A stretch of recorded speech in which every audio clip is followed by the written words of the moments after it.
Eu gosto muito da história de George Miller, de Bristol, Reino Unido, Inglaterra. Este homem, ele baseado naquele texto que Deus é o pai dos órfãos e das viúvas, ele decidiu abrir um orfanato que abrigava milhares de crianças. Mas houve uma época que tinha 1000 crianças ali no orfanato. E faltou pão.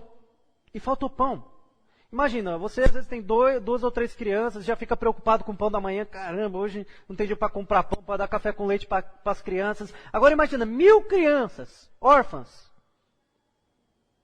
O orfanato entrou em desespero. Falei, e agora o que a gente vai fazer? O que a gente vai dar para essas crianças? Não tem pão, não tem nada. George Miller, faça alguma coisa, peça a alguém. Eu não vou pedir nada a ninguém. Eu vou pedir a Deus. A Deus. Então ele fez uma oração simples, curta e objetiva. Apenas, Pai dos órfãos, falta pão. Em nome de Jesus, amém. E a história vai continuar dizendo que naquele dia, a rainha achou que os pães haviam passado do ponto. E os padeiros, para não jogarem fora, se dirigiram ao orfanato de George Miller e falaram, George Miller, está aqui o pão. A rainha disse que passou do ponto, ficou um pouco mais assado, e para não jogar fora, eis aqui. Ele glorificou a Deus. Então veja como Deus cuida dos seus filhos. Aqueles que cuidam das coisas de Deus são também cuidados por eles. Mas ainda, uma outra história a respeito de George Miller, este homem de fé. Diz que certa vez Charles Spurgeon foi pregar em Bristol, Reino Unido, onde George Miller morava e tinha o seu orfanato. E ele foi para uma conferência e recebeu uma oferta de 300 libras na época, o que era bastante, não era pouca coisa. E Charles Spurgeon orando, ouviu a voz de Deus, segundo ele, sentiu em seu coração e seu espírito que ele deveria dar aquela oferta para George Miller. E Spurgeon ficou em crise e falou, Deus, mas e os órfãos de Londres? E Deus, eu quero que você dê essa oferta para George Miller, para os órfãos de Bristol. E Spurgeon falou, amém. Se dirigiu a George Miller e disse, olha, eu sinto em meu espírito que o Senhor me manda te entregar essa oferta, 300 libras. E George Miller exclama então, é exata a quantia que eu orei pedindo a Deus. E os dois se abraçaram e choraram. E veja, irmãos, veja como Deus é provedor. Mas aí tem uma questão aqui, não é? Porque Spurgeon deu as 300 libras para o orfanato de Bristol, mas agora e as crianças de Londres? E os órfãos de Londres? Seria meio que tapar o sol com a peneira.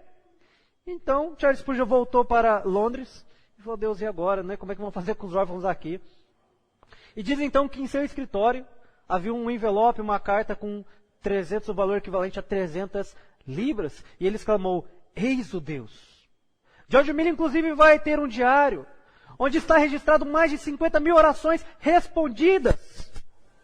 Irmãos, observe como o nosso Deus, Ele é provedor.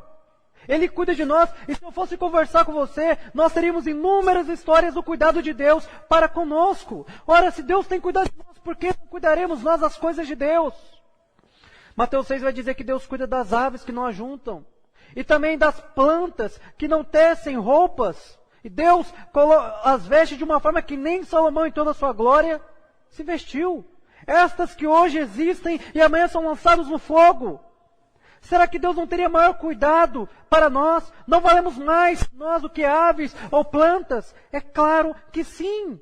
É claro que sim. Portanto, eu te pergunto, qual a sua necessidade hoje?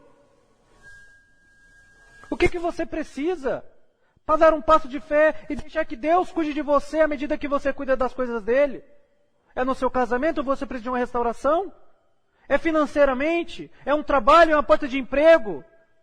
O que quer que seja, a Bíblia diz que nós podemos fazer como o apóstolo Paulo e clamar a Deus, pois Ele é provedor, Ele cuida dos seus filhos, Ele cuida do seu povo. Lembre-se que um dos nomes de Deus é Jeová Jirê, o Deus provedor, o Deus que provê para os seus filhos.